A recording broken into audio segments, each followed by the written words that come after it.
ప్రభువైన యేసు క్రీస్తు నామములో హృదయపూర్వకండి. ముందుగా ఇంత మంచి సమయాన్ని ఇచ్చిన తండ్రి దేవునికి ప్రభువైన క్రీస్తు ద్వారా కృతజ్ఞతలు చెల్లిస్తున్నానండి. అందరూ బాగున్నారండి. వాక్యం చదువుకొని ప్రార్థన చేసుకున్న తర్వాత పాఠంలోనికి పెడదామండి. యోహాను సువార్త 3వ అధ్యాయం 16వ వచనం. దేవుడు లోకమును ఎంతో ప్రేమించెను, కాగా ఆయన తన అద్వితీయ కుమారుడిగా పుట్టిన వారి యందు విశ్వాసం ఉంచు ప్రతివాడును నశింపక నిత్య జీవం పొందినట్లు ఆయనలో అనుగ్రహించు. లోకము తన కుమారుడి ద్వారా రక్షణ పొందుటకి కానీ లోకములకు తీర్పు తీర్చునకు దేవుడు ఆయన లోకములోనికి పంపలేదు. ప్రార్థన చేసుకుంటాం. పరలోకమందున్న మా తండ్రి, పరిశుద్ధ ప్రేమ గల తండ్రి, కృప తండ్రి, మీ ప్రియకుమారుడు యేసుక్రీస్తు ప్రభువారి ద్వారా కృతజ్ఞతాస్తుతులు చెల్లిస్తున్నాం. అయ్యా, ఆరాధన క్రమం అంతట్లో మీరు నడిపించండి. వాక్యం బోధించుండగా విలువలు తండ్రి, మంచిగా తండ్రి, వాక్యానుసారంగా నడిచే భాగ్యం దయచేసి వాక్యం బోధించుండగా ఈ లోక సంబంధమైన జ్ఞానంతో కాకుండా మీ జ్ఞానంతో మాట్లాడే భాగ్యం దయచేస్తారని మా ప్రభువైన యేసుక్రీస్తు నామములో వేడుకుంటున్నాం. ఆమేన్. ప్రభువైన యేసుక్రీస్తు నామములో హృదయపూర్వక వందనాలండి. దేవుని కుమారుడు యేసుక్రీస్తు ప్రభువు ఈ లోకానికి వచ్చిన తర్వాత పరలోక రాజ్యం సమీపిస్తుంది కనుక మారు మనసు పొందమని ప్రకటింప మొదలుపెట్టాను. అంశం పాఠం పేరు దేవునికి నరునికి మధ్య ఉన్న తేడా. దేవునికి మనుషునికి ఉన్న మధ్య తేడా. మధ్య తేడా ఏంటి? దేవునికి నరుడికి, దేవునికి మనుషునికి ఉన్న తేడా ఏంటి? తేడాలు ఏమిటి? మన గ్రంథంలో చూస్తే దేవుడు మొట్టమొదటిగా ఎవరు? దేవుడు. దేవుడు ఈ లోకాన్ని ఎంతో ప్రేమించారు. యోహాను సువార్త 3:16 అదే చెబుతున్నారు. దేవుడు లోకమును ఎంతో ప్రేమించారు. దేవుడు ఏం చేస్తున్నాడు? దేవుడు లోకమును ఎంతో ప్రేమించింది. అంటే లోకంలో ఉన్నది మనుషులు. ప్రతి ఒక్క మనిషిని దేవుడు ఏం చేస్తుండో ప్రేమిస్తాడు. ఆయన మనల్ని పుట్టించారు, మనల్ని కాపాడుతున్నారు. మన కోసం యేసుక్రీస్తు ప్రభువు ప్రాణం పెట్టారు. ఎంతగా ప్రాణం పెట్టారు అని అంటే సిలువలోని ఆయన పడ్డ బాధ మామూలు కాదు. యోహాను రాసిన మొదటి పత్రిక 3వ అధ్యాయం 16వ వచనంలో దేవుడు లోకంలో ఇక్కడ ఎంతో ప్రేమించారు, అక్కడేమో యేసుక్రీస్తు ప్రభువారు మనందరి కోసం సిలువలో తన ప్రాణాన్ని పెట్టి యోహాను 3:16లో లోకానికి క్రీస్తుని పంపించారు. 1వ యోహాను 3:16లో మనందరి కోసం ఆయన ప్రాణం పెట్టారు యేసుక్రీస్తు. దేవునికి నరునికి ఉన్న మధ్య తేడా ఏమిటంటే దేవుడు ప్రేమిస్తున్నారు. దేవుడు ప్రతి ఒక్కరిని ప్రేమిస్తూ ఉన్నారు. దేవుడు ఎవరు అని అంటే ప్రేమాస్వరూపుడు. మరి మనిషి ఎవరు అని అంటే దేవుడు లోకాన్ని ప్రేమిస్తే మనిషి లోకంలో ఉన్న ఆశలను ప్రేమిస్తాడు. దేవుడేమో లోకంలో ఉన్న మనుషులను ప్రేమిస్తారు. మనిషి ఏమో దేవుణ్ణి ప్రేమించకుండా సృష్టికర్తను మరిచిపోయి సృష్టిలో ఉన్న వాడిని ఏం చేస్తారు? మనిషి పూజిస్తారు. ఇద్దరి మధ్య తేడాలు. ఇంకా తేడాలు ఏంటంటే దేవుడు ఏం చేస్తారు అని అంటే మనందరం బాగుండాలని కోరుకుంటాం. మనిషి ఏం చేస్తారంటే ఒక వ్యక్తి బాగుపడకూడదు అని చేస్తారు. దేవునికి నరునికి ఉన్న తేడా. దేవుడేమో ప్రతి ఒక్కరూ పరలోకం చేరాలి అని దేవుడు కోరుకోడు. మనిషి ఏమో వాడు ఏదో విధంగా వాడిని ఏదో ఒకటి చేసి ఈ లోకం విడిచిన తర్వాత ఎవరో కాదు క్రైస్తవులే వాడిని నరకానికి పంపించేయాలి, అని దారి తప్పించేయాలి అనే విధానంలో మనిషి నడుస్తున్నాడు. దేవుని పిల్లలు ఏం చేస్తారు అని అంటే క్రీస్తుని గురించి దేవుని గురించి చెబుతారు. లోకంలో ఉన్న వ్యక్తులు ఏం చేస్తారంటే లోకంలో ఉన్న వాటిని గురించి చెబుతారు. దేవుడేమో ఇక్కడ ఏం చేస్తుండో చూడండి, 17వ వచనంలో 16 చూస్తే, దేవుడు లోకమును ఎంతో ప్రేమించును కాగా ఆయన తన అద్వితీయ కుమారునిగా పుట్టిన వాని యందు విశ్వాసముంచు ప్రతి వాడును నశింపక నిత్య జీవం పొందినట్లు ఆయనను అనుగ్రహించును. యేసుక్రీస్తు ప్రభువారిని తండ్రైన దేవుడు ఎందుకు ఈ లోకానికి అనుగ్రహించాడు అని అంటే, ప్రతి ఒక్కరూ కూడా ఆయన పట్ల విశ్వాసం కలిగి ఉన్నప్పుడు ఈ లోకం విడిచినప్పుడు ఎక్కడ చేరతారు? నిత్య జీవం చేరతారు. అక్కడ నిత్యము కూడా జీవించి నిత్యం జీవించలేరు, అక్కడికి చేరతారు. అందుకనే కుమారుని లోకానికి పంపించారు తండ్రి అయిన దేవుడు. మనిషి ఏం కోరుకుంటాడో, దేవుడేమో క్షేమం కోరుకుంటే, మన మంచి కోరుకుంటే, నరుడేమో మనిషి ఒక వ్యక్తి విషయంలో ఏం కోరుకుంటాడంటే, వాడు ఏదో విధంగా వాళ్ళు బాగుపడకూడదు, వాడు మంచిగా ఉండకూడదు, వాళ్ళు లోకంలో ఫలింపకూడదనే మనిషి కోరుకుంటాడు. యోహాను సువార్తలోని 15వ అధ్యాయం 7, 8, 9 వచనాల్లో ఏమని చెప్తారనంటే, మీరు బహుగా ఫలించాలి, మీరు బహుగా ఫలించడం వలన, మీరు అలా ఫలించడం వలన నా తండ్రి మహిమపరచబడును, మీరు నా శిష్యులవుతారని ఎవరు చెప్తున్నారు? యేసుక్రీస్తు ప్రభువు చెప్తారు. దేవుని కోరిక అది, దేవుడు. కానీ మనిషి ఏమో వాడు బహుగా ఫలిస్తే వాడు ఎక్కడ బాగుపడిపోతారో, ఎక్కడ ఆనందంగా ఉంటారని మనిషి ఒక్కొక్క మనిషి మీద కోరుకుంటారు. ఎక్కడో కాదండి, ప్రతి ఒక్క చోట కూడా దేవుని గురించి చెప్పి మానవుని గురించి చెప్తారు. దేవుడు అందరినీ ప్రేమిస్తున్నాడు. ఒకసారి ఆ విషయం అపోస్తల కార్యాలు 10వ అధ్యాయం, అపోస్తల కార్యాలు 10వ అధ్యాయం 34వ వచనం, దేవుడు పక్షపాతి కాడని నిజముగా గ్రహించి ఉన్నాను. దేవునికి ఏముండదండి? పక్షపాతి ఉండదు. అక్కడ సందర్భం ఏంటంటే, కొర్నేలి గారు దేవుని యందు తన కుటుంబం అంతా కూడా ఎలా ఉన్నారు? దేవుని యందు భయభక్తులు కలిగి ఉన్నారు. 1వ వచనంలో చూడండి, ఇటనే పటాలమనబడిన పటాలములో శతాధిపతి అయిన కొర్నేలి అని భక్తిపరుడు ఒకడు కైసారులో ఉండెను.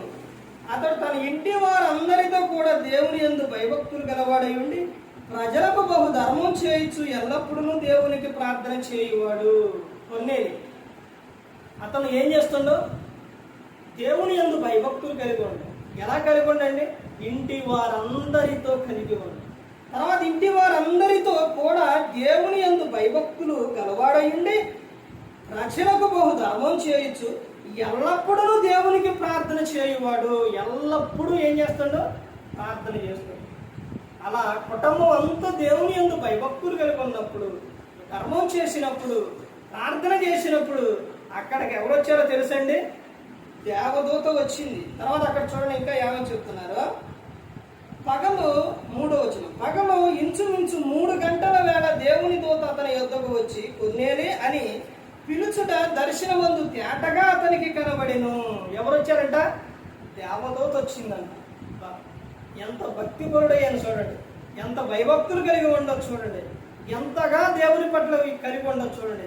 ఆయన ధర్మం చేయటంలో, తర్వాత ప్రార్థన చేయటంలో, దేవుని యందు భయభక్తులు కలిగి ఉండటంలో, ఈ విధంగా ఉన్నప్పుడు ఎవరు వచ్చారంట? దేవుని దూత వచ్చింది. దేవుని దూత వచ్చి అక్కడ చెబుతున్న విధానం ఏంటంటే, మొత్తం అధ్యాయం అంతా చదివితే, కొర్నేలి నువ్వు చేసే ప్రార్థన, ఆ తర్వాత అక్కడే చూడండి ఏమని చెబుతున్నారు? 4వ వచనం, అతడు దూత వైపు తేరి చూచి భయపడి ప్రభువా ఏమని అడిగింది. అందుకు దూత, నీ ప్రార్థనలను, నీ ధర్మ కార్యములను దేవుని సన్నిధికి జ్ఞాపకార్థముగా చేరినవి. జ్ఞాపకార్థంగా చేరింది. నువ్వు చేసే ధర్మాలు, నువ్వు చేసే ప్రార్థన ఎక్కడ చేరింది? దేవుని సన్నిధికి చేరింది. ఆయన జ్ఞాపకం ఉంచుకున్నారు. తర్వాత ఏమో చెప్తున్నాడు చూడండి, ఇప్పుడు నీవు యొప్పేకు మనుషులను పంపి పేతురును మారు పేరు గల సీమోనును పిలిపించుము. అతడు సముద్రపు దరినున్న సీమోనును ఒక చర్మకారుని ఎంట దిగి ఉన్నాడని అతనితో చెప్పారు. అతనితో మాట్లాడిన దూత వెళ్ళిన పిమ్మట అతడు తన ఇంటి పనివారుడు ఇద్దరిని తన యొద్ద ఎల్లప్పుడూ కనిపెట్టుకుని ఉండువాడు భక్తిపరుడు ఒక సైనికుని పిలిచి వారికి సంగతులన్నీ వివరించి వారిని యొప్పేకు పంపెను. ఇతను ధర్మం చేస్తుండు, ప్రార్థన చేస్తుండు, కుటుంబం అంతా దేవుని యందు భయభక్తులు కలిగి. మరి ఇంకా దూత వచ్చి ఏమని చెప్తుంది? దూత ఏమని చెప్తుండు? పేతురు గారి దగ్గరకి ఆయన ఒక చర్మకారుని ఇంట దిగి ఉన్నాడు, అతని దగ్గర పంపించిన, అతన్ని ఇక్కడికే రప్పించు. ఎందుకు రావాలి సేవకుడు?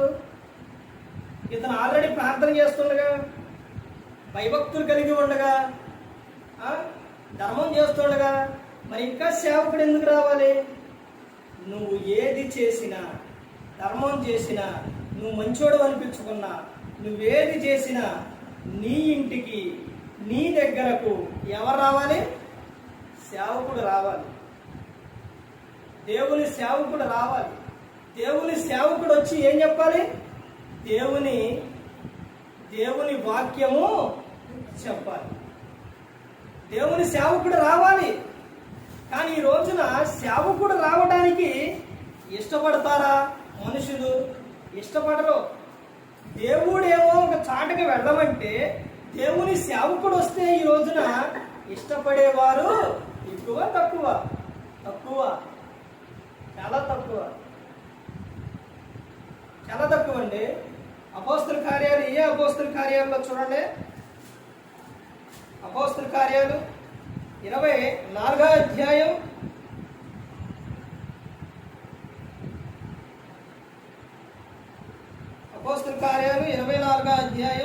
24వ వచనం చూడండి. కొన్ని దినములైన తర్వాత ఫెలిక్స్ యూదురాలైన దృశ్యములను తన భార్యతో కూడా వచ్చి పౌలును పిలిపించి క్రీస్తు యేసునందరి విశ్వాసము గూర్చి అతడు బోధింపగా వినెను.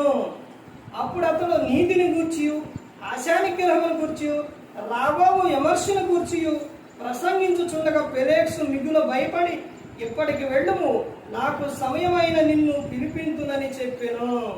ఎవరి ద్వారా పిలిపించిండు? తన భార్య ద్వారా ఎవరు పిలిపించిండంట? ఇతనెవరు? రాజు. ఎవరిని పిలిపించిండు? పౌలు గారిని పిలిపించిండు. ఎవరి ద్వారా? భార్య ద్వారా.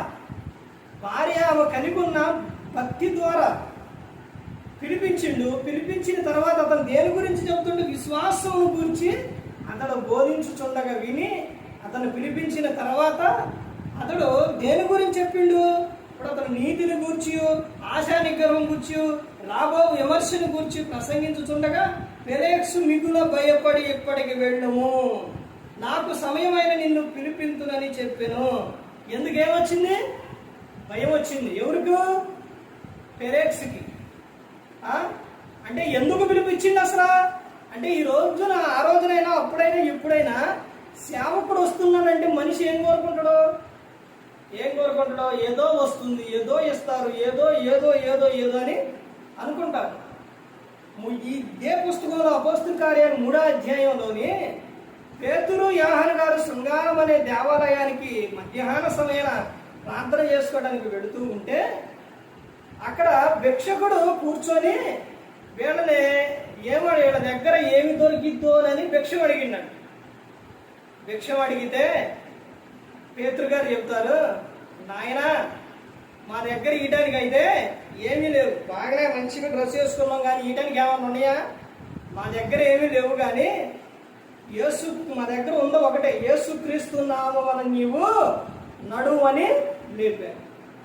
సేవకుడు అంటే ఏం చేస్తారండి? సేవకుడి దగ్గర ఏమంటే, సేవకుడు ప్రార్థన చేస్తాడు, దేవుని మాటలు చెబుతాడు. కానీ ఈ రోజున సేవకుడి దగ్గర ఏదో ఉందని ఎలా మారిపోయారనంటే, ఏదో వస్తుంది అని. ఏమొస్తుంది? ఇక్కడ చూడండి, అతను ఎందుకు వెళ్ళిపోవండు పౌలు గారిని? భయం వచ్చింది. అతనిలో పాపం ఉంది కాబట్టి, ఒకవేళ ఉంటే భయం ఎందుకు వస్తుంది? పాపం ఉంటేనే భయం వస్తుంది. వణుకు పుట్టిందంట. అసలు ఎందుకు పిలిపించిండు పౌలు గారిని? తర్వాత కింద వచ్చిన అక్కడ చూడండి 26లో, తర్వాత పౌలు వలన తనకు ద్రవ్యము దొరుకులని ఆశించి మాటి మాటికి అతన్ని పిలిపించి అతనితో సంభాషణ చేయుచుండెను. పౌలు గారిని ఎందుకు పిలిపించిండు? ద్రవ్యం అంటే ఇతను వస్తే ఏమన్నా డబ్బు ద్రవ్యం వచ్చిద్దేమనని మాటి మాటికి పిలిపించి సంభాషణ చేస్తూ ఉన్నాడు. సేవకుడు వచ్చేది, సేవకుడు వాక్యం చెప్పిన తర్వాత నీవు విశ్వసిస్తే, విశ్వాసంతో నువ్వు ప్రార్థన చేస్తే దేవుడు ఇస్తాడు, దేవుడు నీకు కలగజేస్తాడు. సేవకుడు ప్రార్థన చేసి విశ్వాసి సేవకుడు ఇద్దరు కలిసి విశ్వాసం కలిగి విశ్వాసంతో ఉండి ప్రార్థన చేస్తే ఎవరిస్తారు? దేవుడు ఇస్తారు. సేవకుడు ఇస్తారా? సేవకుడి దగ్గర ఉంటాయా? దొరికినేమో అనుకొని మాటి మాటికి పిలిపించింది. దొరికినాయా? మనిషి కలిగి ఉన్న విధానం. ఇప్పుడు అయితే ఇందాక మనం కొర్నేలి గురించి చూసాం కదా, ఆ కొర్నేలి గురించి అక్కడ పేతురు గారు చెబుతున్న విధానం ఏంటనంటే దేవుడు పక్షపాతి కాడు. అంటే పేతురు గారు వచ్చిన తర్వాత అక్కడ ఎవరున్నారు?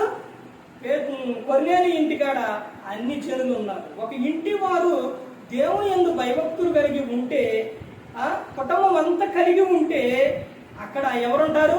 అన్ని జనులు కూడా వచ్చి మీరు ప్రార్థనకి వెళ్తున్నారు, మీ దేవుడు గొప్ప దేవుడు, శక్తిమంతుడు అని అక్కడ వాళ్ళ ఇంటికి వచ్చి వాళ్ళు ఏం చేస్తారు? మాట్లాడతారు. అపోలో ప్రిస్కిల్లా గురించి పౌలు గారు చెప్పింది అదేగా. అన్ని జనులు వారికి ఏమై ఉన్నారు? కృతజ్ఞులై ఉన్నారు అని చెప్తున్నారు. అపోస్తుల కార్యాలు, అది అపోస్తులైన పౌలు గారు రోమీయులకు రాసిన పత్రిక 16వ అధ్యాయం 3-4 వచనాల్లో చూడండి. క్రీస్తు యేసునందున జతపని వారైన ప్రిస్కిల్లాకును అకులోకును నా వందనములు చెప్పుడి. వారు నా ప్రాణము కొరకు తమ ప్రాణములు ఇచ్చుట పేరును తెగించిరి, మరియు వారి ఇంట ఉన్న సంఘములకును వందనములు చెప్పుడి.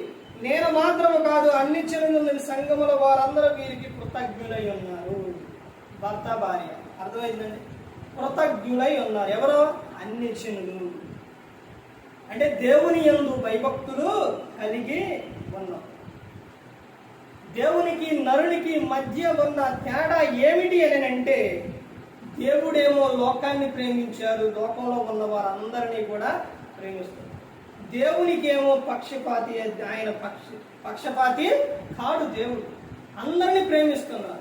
ఇప్పుడు చెప్పిన విషయాల్లో అక్కడ కొర్నేలి ఇంటికాడ అన్ని జనులు ఉన్నారు, అన్ని జనుల మీద కూడా పరిశుద్ధాత్ముడు దిగాడు. ఆ విషయం చూసిన ఆ పేతురు గారు దేవుడు పక్షపాతి కాడని నేను నమ్ముతున్నానని పేతురు గారు చెప్తున్నారు. దేవుడు పక్షపాతి కాదు, అందరినీ ప్రేమిస్తున్నారు, ప్రతి ఒక్కరిని ప్రేమిస్తున్నారు. అయితే దేవుడు పాపాన్ని ప్రేమించరు, పాపులను ప్రేమిస్తారు. పాపాన్ని ద్వేషించి పాపులను ప్రేమిస్తారు. పాపులను ఎందుకు ప్రేమిస్తారు అంటే వాడు ఆ పాపంలోనే ఉండి చనిపోతే ఎక్కడికి వెళ్ళిపోతారు? నరకానికి వెళ్ళిపోతారు. ఇప్పుడేనండి కనపడ్డది, రాత్రేనండి కనపడ్డది. చాలా మంచోడండి, చాలా మంచిదండి, చక్కగా అప్పుడే వెళ్ళిపోయారు. మంచోళ్ళే మరి చనిపోతారు. ఎందుకు మంచోళ్ళు చనిపోతారు? చెడ్డోళ్ళు చనిపోతే ఎక్కడికి వెళ్ళిపోతారు? నరకానికి వెళ్ళిపోతారండి. అందుకని ఏ ఒక్కరు కూడా నరకానికి వెళ్ళిపోకూడదనే యేసుక్రీస్తు ప్రభువు ఈ లోకానికి వచ్చింది. నీకు నిత్యము కూడా ఆనందాన్ని ఇవ్వడానికే, నిత్య జీవం ఇవ్వడానికే యేసుక్రీస్తు ప్రభువు ఈ లోకానికి వచ్చాడు. దేవుడేమో ప్రేమిస్తుండో, మనిషి ఏమో ఏం చేస్తుండో ద్వేషిస్తుండో. ఒక వ్యక్తి అంటే ఒక వ్యక్తికి పడదు, ఒక వ్యక్తి అంటే ఒక వ్యక్తికి నచ్చదు. చూడండి, పక్షులన్నీ కలిసి, కాకులు ఉన్నాయి, పిచ్చుకలు ఉన్నాయి, ఇవన్నీ కూడా ఇంకా రకరకాలైన జంతువులు కానీ అయినా ప్రతి ఒక్కటి ఏం చేస్తాయి? ఎక్కువగా మన ఈ మధ్యలో బలపడే కోతులు కానీ ప్రతి ఒక్కటి అన్నీ కూడా ఎక్కువగా కాకులు, ఇవన్నీ కాదని కాకులు చూడండి, పిచ్చుకలు చూడండి ఎలా వెళ్తాయి?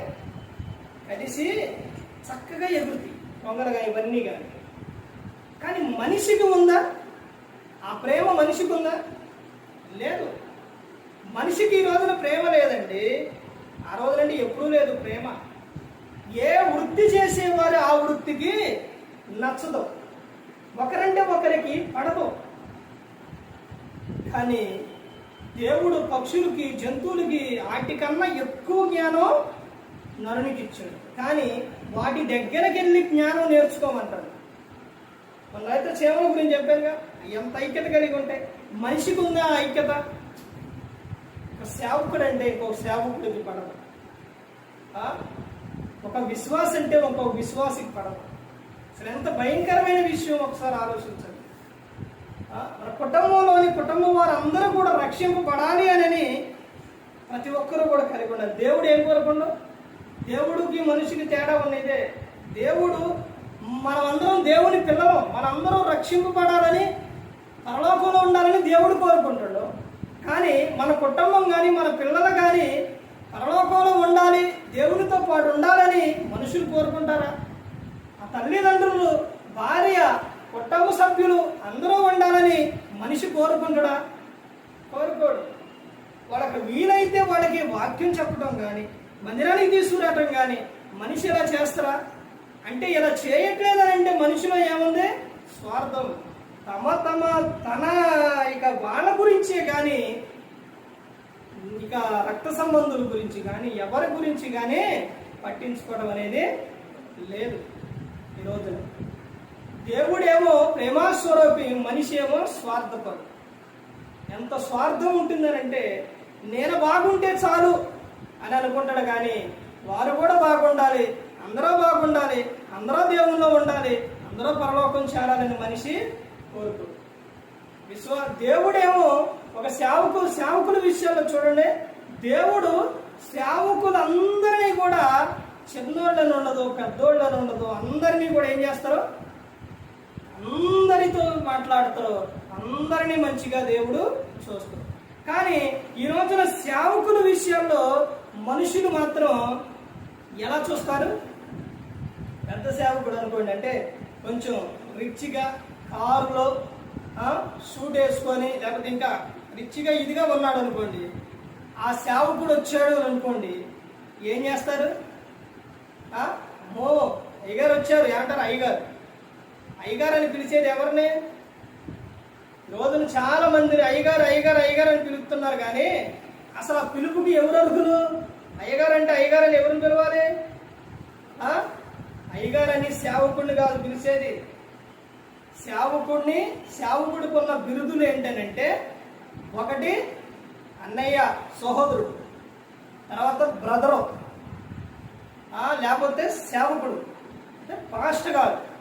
ఇవే అయ్యగారు అని అంటే మీరు భూమి మీద ఎవరికి కూడా తండ్రి అని మీరు పేరు పెట్టవద్దు అని దేవుడు చెబుతాడు. అయ్యా అంటే అర్థం ఏంటి? తండ్రి. ఆ పేరు ఎవరికి సంబంధించింది? దేవునికి సంబంధించింది. అయ్యా అంటే తండ్రి దేవునికి, అది దేవుని పేరు. తర్వాత ఈ లోకంలో ఎవరికి పెడతారు? మనకు జన్మనిచ్చిన తండ్రిని ఉంటారు కదా, ఆ తండ్రిని పిలుస్తారు. ఆ తండ్రిని కూడా తండ్రి అని ఎవరన్నా మీ తండ్రి పేరు ఏంటంటే చెబుతారు. కానీ తండ్రి అని పిలవరు, నాన్న అని పిలుస్తారు. ఇంగ్లీష్లోకి వెళ్తే డాడీ అని పిలుస్తారు. కానీ అయ్యా అని పిలిచేది ఒకటి దేవుణ్ణి పిలుస్తారు, లేదా జన్మనిచ్చిన ఇక్కడ తండ్రిని పిలుస్తారు. అయ్యగారుని పిలవరు, అంటే సేవకులుగా పేరు పెట్టరు, పిలవరు. కానీ ఈ రోజు మనిషి తెలియక ఏం చేస్తున్నారు? అయ్యగారు ఇలా పిలవడం అనేది ఇదైపోతుంది.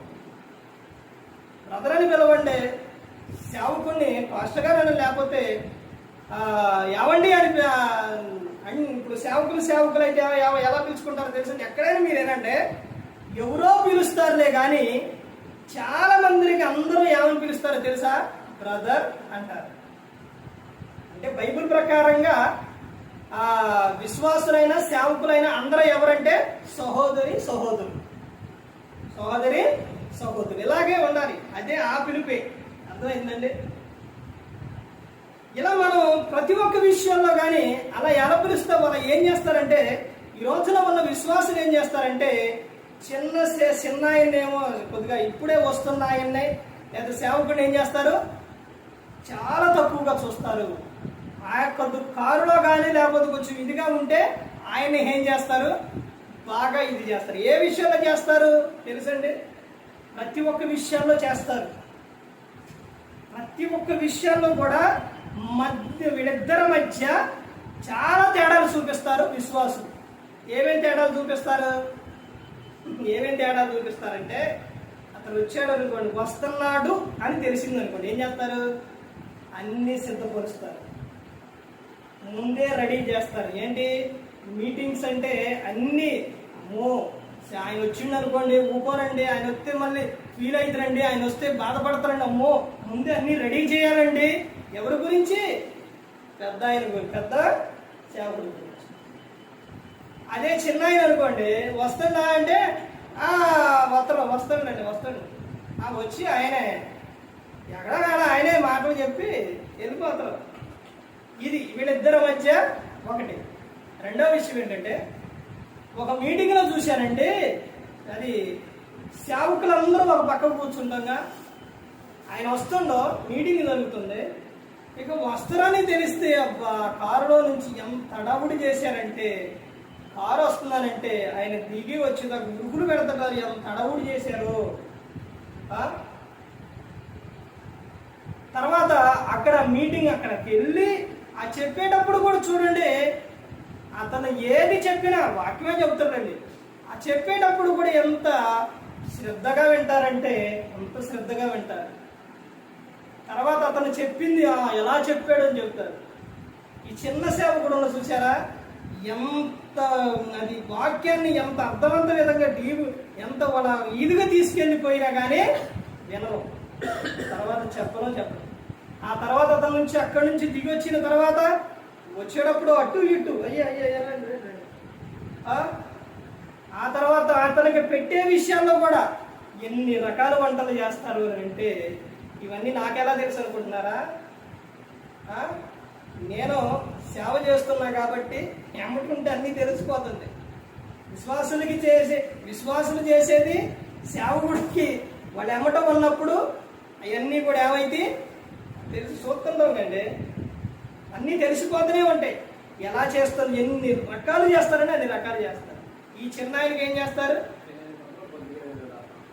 వాళ్ళు తినేది మాత్రం తింటా చెప్పని కూడా అలాగే చెప్తారు.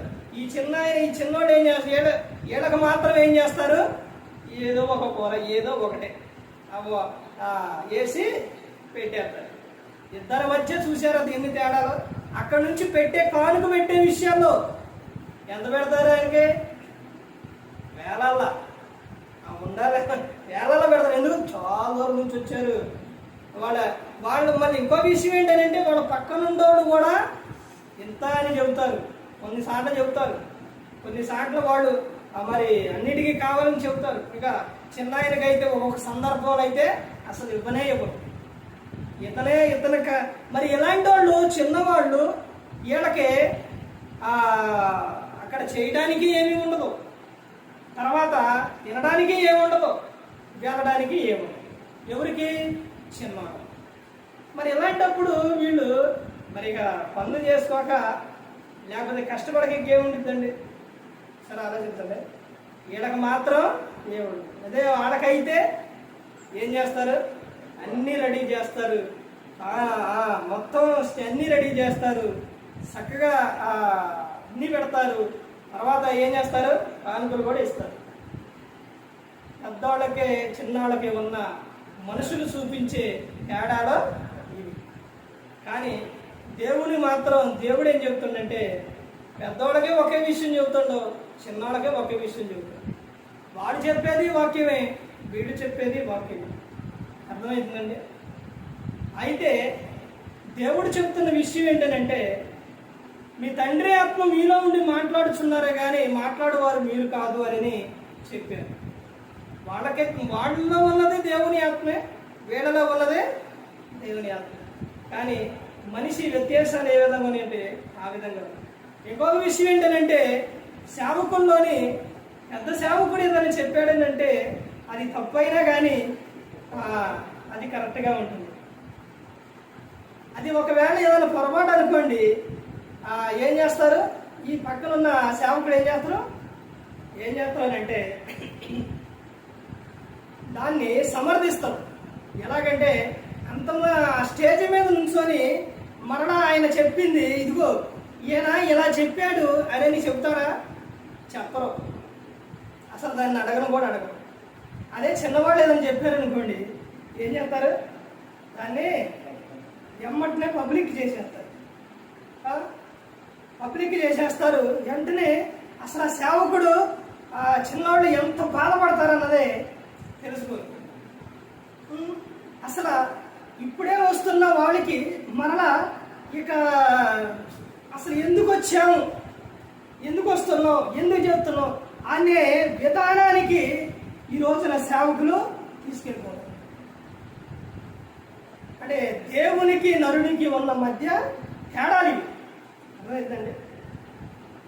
సేవకులు కూడా అదే విధంగా చూపిస్తారు, విశ్వాసులు కూడా అదే విధంగా చూపిస్తారు.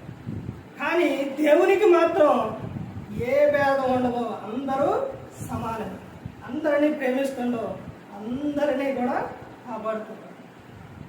ప్రతి ఒక్కరు గమనించుకోవాలి. ఇక్కడ చెప్తున్న విషయం ఏంటంటే, ఇదిగో నేను భూమి మీద ప్రతి ఒక్కరిని ప్రేమిస్తున్నా. యాకోబు రాసిన పత్రికలో 1వ అధ్యాయం 5వ వచనంలో, మీలో జ్ఞానము కొదువుపోయి ఉన్న ఎడల అతడు దేవునిని అడగాలి అని చెప్తారు. అడిగినప్పుడు అక్కడ ఏమని చెప్తారంటే, దేవుడు ఎవరిని గద్దింపగా అందరికీ ధారాళముగా దయచేయమని. దేవుడు అందరికీ ఏమిస్తుందండి? ఎవరిని గద్దింపగా ధారాళముగా అందరికీ జ్ఞానాన్ని ఇస్తూ. దేవుడి ప్రేమలోని దేవునిలో ఎటువంటి తేడాలు లేవు, ఎటువంటి వ్యత్యాసాలు, ఏ భేదాలు. కానీ ఈ రోజున ఎవరిలో ఉన్నాయి అంటే మనుషుల్లోనే ఉన్నాయి. కానీ మనిషి ఎవరు అంటే దేవుని పోలిక, దేవుని స్వరూపం. కానీ దేవుని నమ్ముకొని, క్రీస్తుని నమ్ముకొని ఆయనలో ఉన్న సేవ చేస్తున్న సేవకులు కానీ, విశ్వాసులు కానీ ప్రతి ఒక్కరూ కూడా మనుషులు ఏం చేస్తున్నారు? భేదాలు చూపిస్తున్నారు. ఇలా ఉండబట్టే సేవ చేసే వాళ్ళేమో ఇంకా ముందుకి వెళ్ళలేకపోతూ ఉన్నారు. వాళ్ళు బలపరం ముందుకెళ్ళి ఏదైనా చేయడానికి కూడా సహకరించేవారిగా సేవకులు ఉండరు, తర్వాత విశ్వాసులు కూడా అంతగా. కానీ దేవుడు వెళ్ళు వెళ్ళు వెళ్ళు అని చెప్పాలి. వెళ్ళు అని అంటే ఆ రోజున వాళ్ళు వెళ్ళారనంటే, అపోస్తలులు వెళ్ళారనంటే, సువార్తలు ప్రకటించారనంటే, వాళ్ళు అక్కడున్న వాళ్ళు చరచర ఆస్తులు మొత్తం అమ్మి వాళ్ళకి ఇస్తే వాళ్ళు ఏం చేశారు? వెళ్ళారు. వాళ్ళకి ఇస్తేనే ఇప్పుడు ఈ రోజున సేవ ముందుకు వెళ్ళాలంటే వాళ్ళు ఆ సంఘం అలా కట్టారండి, ఆ సంఘం అంత బాగుందండి, అంత డెవలప్ అవుతుందండి అని అంటే వాళ్ళు ఏం చేస్తారండి? దశమ భాగాలు ఇస్తారు, ఇంకా కానుకలు ఇస్తారు, ఇవన్నీ ఇస్తారు. కాబట్టి ఆ విధంగా ఉంది. మరి ఈ రోజున చిన్నవాళ్ళకి ఒక్కోసారి కానుకలు సందర్భం పెట్టరు. అలాంటప్పుడు వాళ్ళు ఎలా వస్తారు, ఎలా ముందుకు వెళ్తారు, చెప్పాలన్నా ఎలా, కుటుంబ పోషణ ఇవన్నీ ఎలా? ఈ రోజున చూడండి, సేవ చేస్తున్న వారు, సేవ చేసేవారు మరలా బయట ఏదైనా పని చేయాలంటే ఎవరు పిలుస్తారండి? ఒక కూలికి వెళ్ళే మనిషి ఉందనుకోండి, డైలీ పని చేస్తున్న కూలి పని. ఇప్పుడు సేవ చేస్తున్న వ్యక్తి ఆ వ్యక్తితో పాటు చేయాలంటే, ఇప్పుడు ఆ వ్యక్తి కొద్దిగా లోక సంబంధంగా ఉండి అతనితో పాటు ఇంకొక వ్యక్తి ఉండి వీళ్ళిద్దరూ లోక సంబంధంగా మాట్లాడుతున్నారనుకోండి, సేవకుడు అక్కడ ఉన్నాడు అనుకోండి, ఆ పని చేస్తున్నాడు, ముగ్గురు కలిసి చేస్తున్నారు. అసలు ఈ సేవకుడు వినగలుగుతారా? అలా అమ్మటి చేయగలుగుతారా? కొద్ది శక్తి ఉన్నా కానీ అసలు ఆ మాటలు తట్టుకోగలుగుతారా? చేయలేరు కదా. వాళ్ళ కుటుంబం ఏమంటారు? పనికి వెళ్ళి ఏదైనా చేయంటారు. అది వాళ్ళ బాధ వాళ్ళ.